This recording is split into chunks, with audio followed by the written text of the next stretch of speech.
Now, there are questions on whether the military has the right to detain suspects for such a period of time without charging them to court. How does this affect the relationship between civilians and the military? And how do we reconcile civilian and military differences? Well, to give us a proper understanding of this issue, we have our in-house analyst, Mr. Emmanuel Young, in the studio with us. Thank you for joining us, Mr. Thank you, Jennifer. Thank you, Stephen. Good afternoon and welcome to the program. Thank you. This particular issue has been dragging for a year now, and this has to do with the lives of people as well as how their relationship with the military can be seen. There has been some quotas having the notion or belief that the military is usually using a sledgehammer to handle some civilian cases and perhaps pointing hands at this Delta issue. What do you make of the entire scenario that has played out so far and the detention of some civilians for a very long period, and some have even lost their lives in the process? Well, we will have to look at the pros and the cons, because that incident happened about a year ago, March 14th precisely. There was a crisis between the Okuama community and the Okuama community, and the military were in there to intervene. But unfortunately, there was an ambush, which the military lost the commander, majors, two majors, and captains, and about 90 soldiers or so. And it's something that nobody will be happy about. It was a loss to the military, a loss to the nation. Taxpayers' money gone, the families of the victims, And if you look at it holistically, the military, that triggered that anger, and the military moved into that community. Now, knowing fully well now, even the perpetrators must have absconded. But the chief of army staff, I think he made a statement that they are aware of all those who were involved. Now, arresting the suspects now, including the President General of the community and all that, and keeping them in custody, I believe one must have died in custody by now. So it calls for concern, and that is why the House of Representatives have come up with a resolution that all the relevant agencies involved should expedite actions to ensure that the innocent ones be left off the hook. That you cannot suffer for the sins committed by both the good and the bad. So what happens that the innocent people should be left off the hook, and all those who are principal suspects should be prosecuted. I think the military should act fast, because it is not a well healthy development in the international community and all that. And all that we see, when you finish your investigation, hand them over to the police. The police now will prosecute. Because in a situation where the military will detain people for 1 year in the cell, and some have lost their lives, the families of these people are suffering and all that, it's condemnable. I think the military should do something about it. And all the relevant authorities, agencies of government, investigating agencies of government must ensure that justice is done. The innocent ones, because it is not a crime for me to come from Okuama community. A lot of people, a lot of the arrest was made, and most of those people were innocent. But because of the fact that you are from that community and you happen to be at that community at that particular time, the main culprits must have gone. So these are the issues in crisis management. You must have to identify the main culprits and the innocent ones. Then the case is, don't lock everybody. The case is between the military and civilians. In this situation, how do we handle it? Are the military supposed to be involved in it, or should it be sent to the court because it's between the military and civilians? The civilians also must be very cautious, because the military, they are trained to protect the sovereignty. And you don't have to trigger anger, you don't have to provoke them. You don't have to build an animosity between the military and the civilians. The civilians also must know that there are limitations, laying an ambush to kill military people, there will be reprisal attack. Now it's just like maybe in a street, a military man is walking on the street and you attack the military and you expect them, you know, to be silent. Oh, we are military, we don't have to. No, they will react. So the civilians also must know their limitations. That's what I'm saying. Is it supposed to be handled by the military court or no, it's not. No, it's not a coup. Or, no, it's not a coup. That's what I'm saying.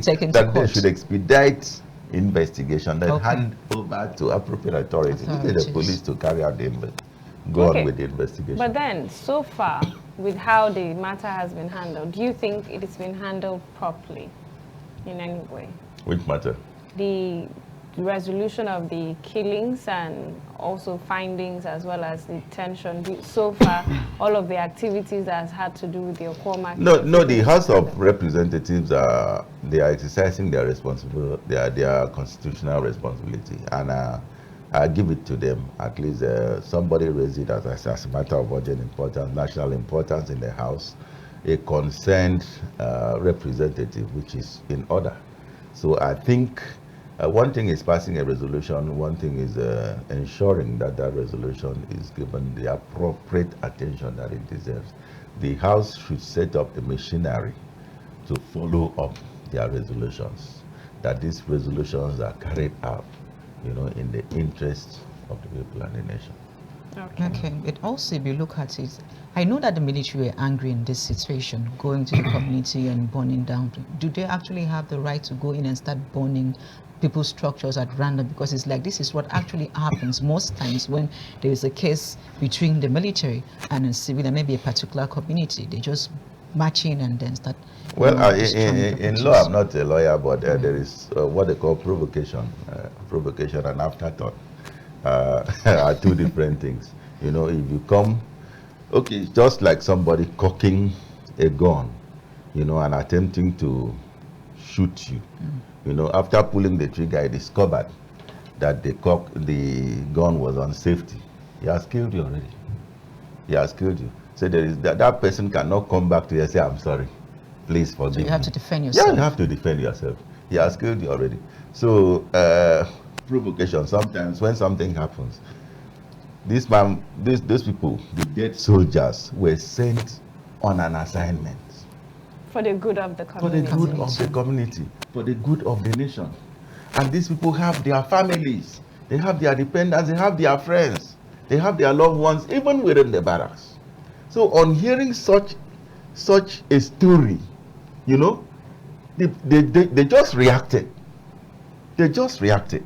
Yeah. So, you know, even in the law court, there is a way you defend yourself.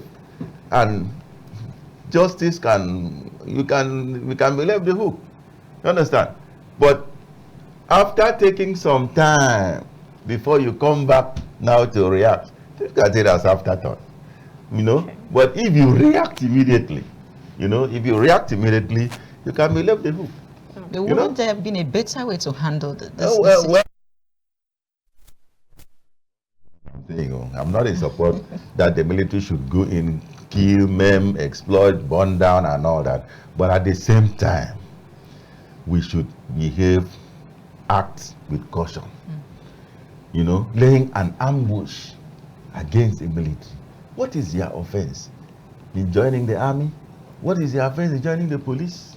What is their offense? Understand? So these people are protecting life and property. And if you lay ambush to kill them, and you believe that they don't have people, they don't have dependents. So the military were just reacting. But the only thing is that they overreacted, you know, which is condemnable, you know. All right, as much as we'd like to discuss that, there are also some other issues we'd be looking at, and we're taking attention to Rivers State, where the tension in the state continues to mount. Stakeholders from the region have met with President Bola Tinubu to again wade into the political fracas in the state. President Tinubu, during the meeting with representatives and leaders of the Niger Delta under the Pan-Niger Delta Forum, PANDEF, yesterday, emphasized the critical need for adherence to the rule of law in Rivers State to ensure lasting peace and prosperity.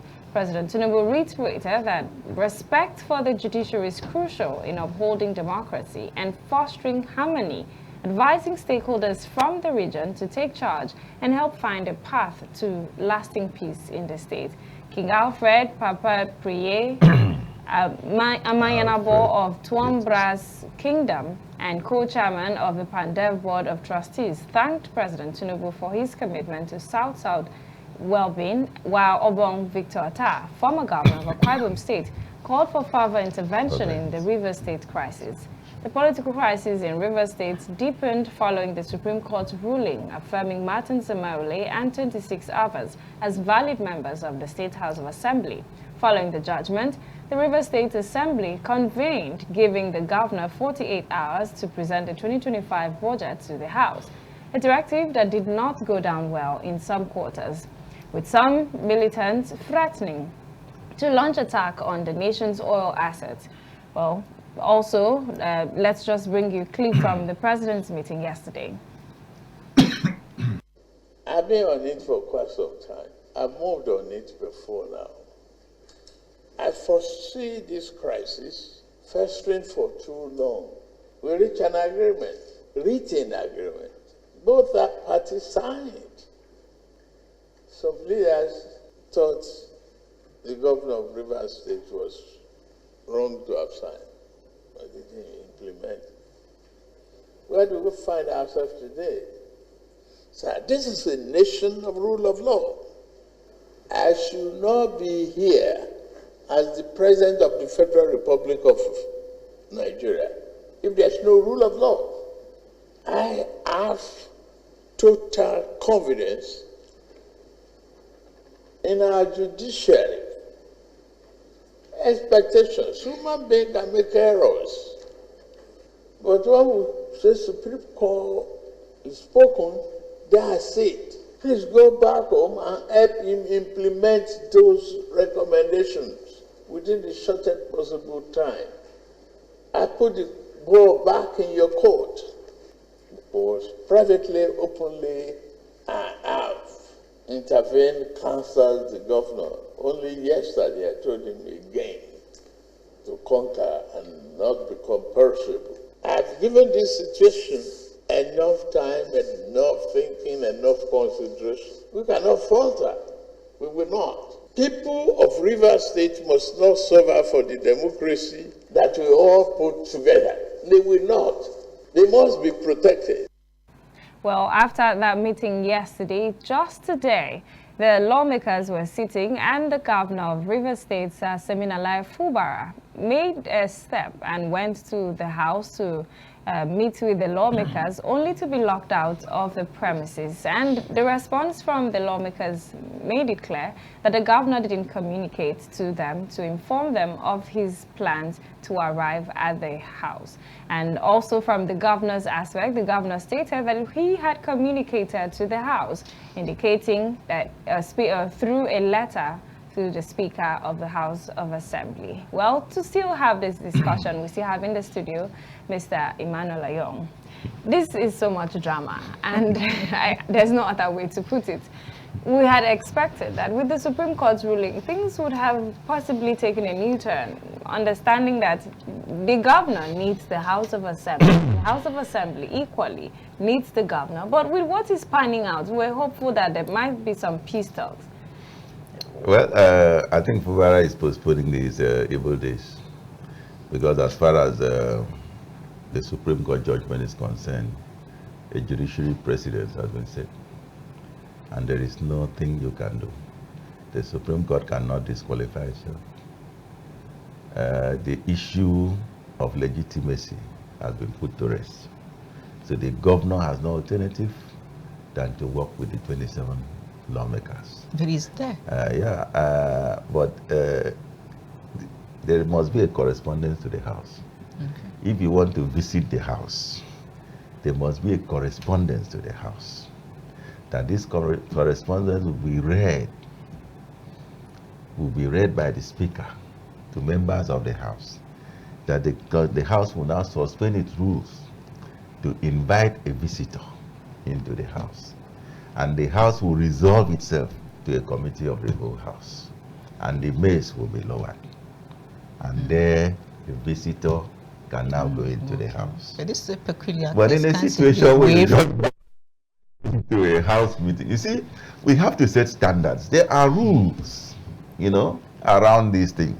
You know, sometimes when I just look at the social media, people just jump into issues. You know, you have to be educated about issues before you jump so that you don't rubbish yourself or embarrass yourself. You understand? So the house has its own rules. And the executive, if you want to visit the house, you communicate to the speaker. The speaker now will communicate to members that we are expecting a visitor into the house.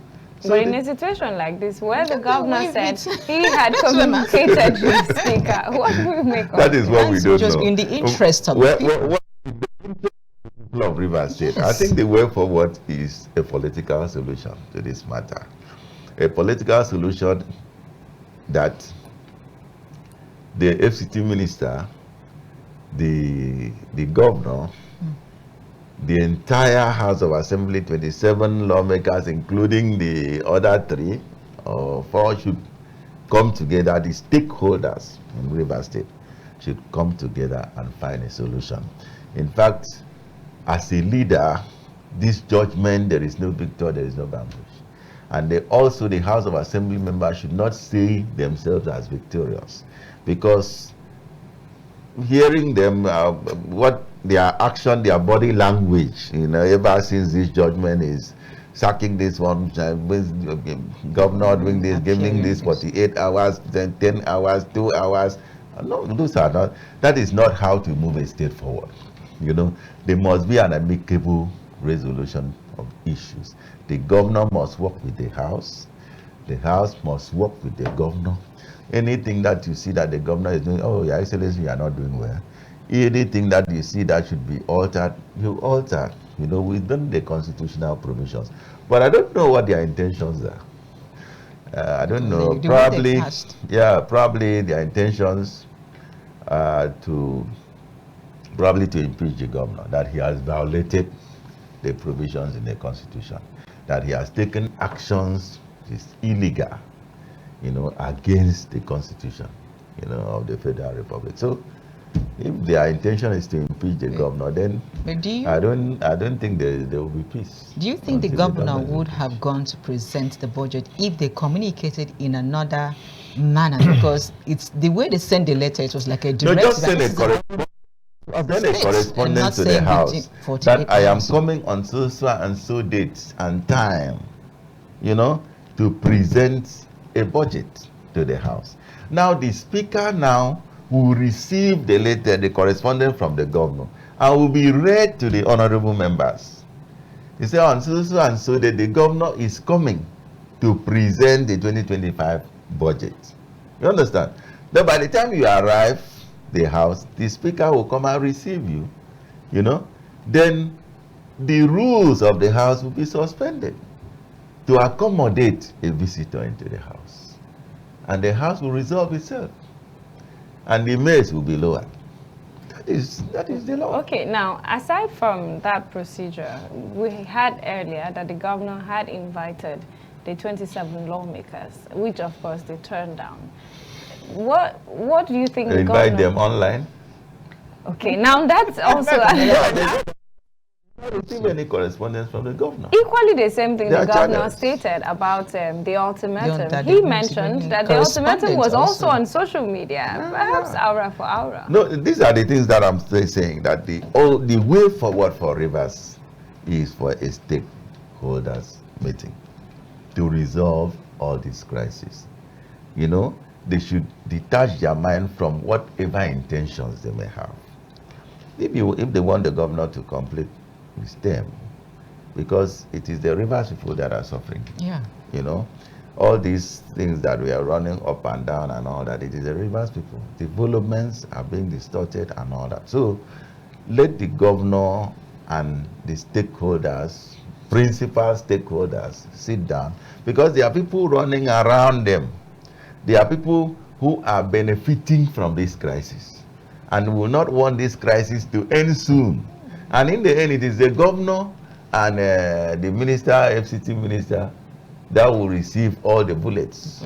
But there are people who are benefiting from the crisis, who don't want the crisis to end. They will tell the governor, you are the excellency, you don't allow this, it can never happen, and all that. They will run to the FCT minister. I know you now, you can never allow such things to, So we have the militants also coming up. The militants that we are talking about, some, they are divided, he who dictates he who pays dictates they have from the FCT.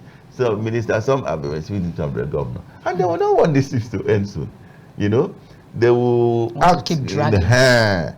So pronouncement will make provocative statements.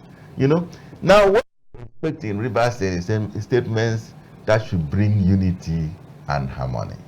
You understand? So those are the issues. So the stakeholders must come together. Maybe the president should intervene again. No, telling maybe the president has told the governor to adhere strictly to the Supreme Court's judgment. Now, in the implementation of the Supreme Court judgment, maybe the president should call them again. It's okay, now that you have implemented the Supreme Court judgment, let peace be still, go back and work together harmoniously. I don't want problem again in that state, as the father of the nation. So but in politics, you may never know their intention. So do you think the stakeholders in the region are actually doing a good job in trying to wade into the situation? Because we have I think some of them backing this and some backing. Are they actually being neutral in this case? Yeah, they are. In fact, I am not very comfortable with the way the stakeholders in Rivers State in particular are going by this matter, because it's like the stakeholders have decided to align themselves. If you are not objective, if you don't detach yourself, if you don't place yourself as a statesman, you will not be able to bring an amicable solution. If, say, I am from Wike, this one is saying I am for Fubara, I appreciate Fubara, I am closer to Wike, you cannot resolve the issue. Okay. But if you act as a statesman, you call the two parties, of course you'll be respected, Okay. So the issues can be resolved if only the critical stakeholders act as statesmen. Okay, before we continue the conversation, let's listen to the governor just after he was locked out of the gate in concerning the meeting with the lawmakers. Let's take a listen. Let's go. Come on,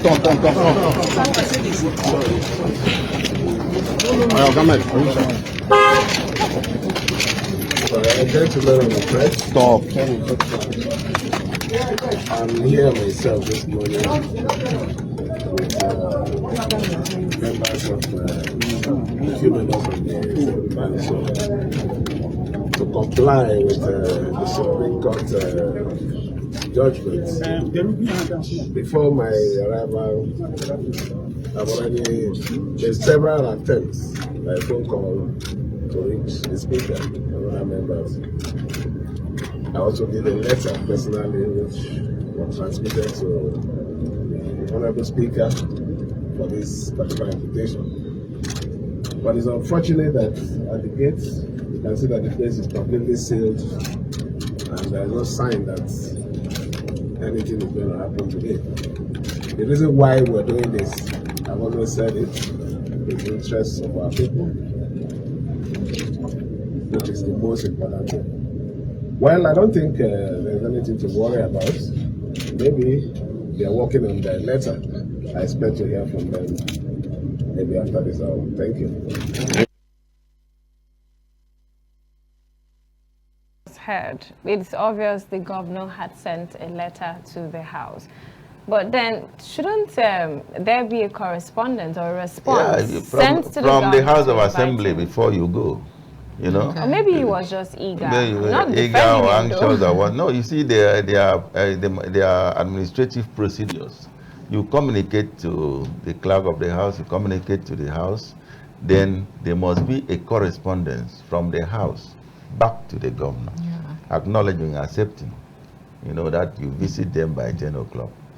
The House of Assembly is a different arm of government. We have Can't the they executive, waive the it? judiciary, and wave how. Or haven't there been situation, can't it be situations waived where because they the just president yeah. is Waive the the Supreme rules. Court judgment? No, what Can is the it be- difference between meeting the governor today and meeting the governor on Friday?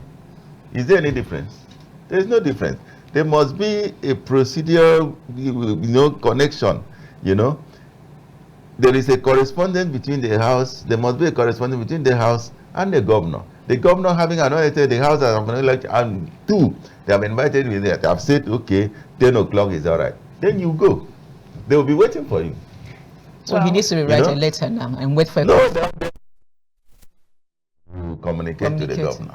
The House will communicate to the governor formally, and the governor will go there with members of his cabinet. If he's going there for budget presentation, I don't know his intention.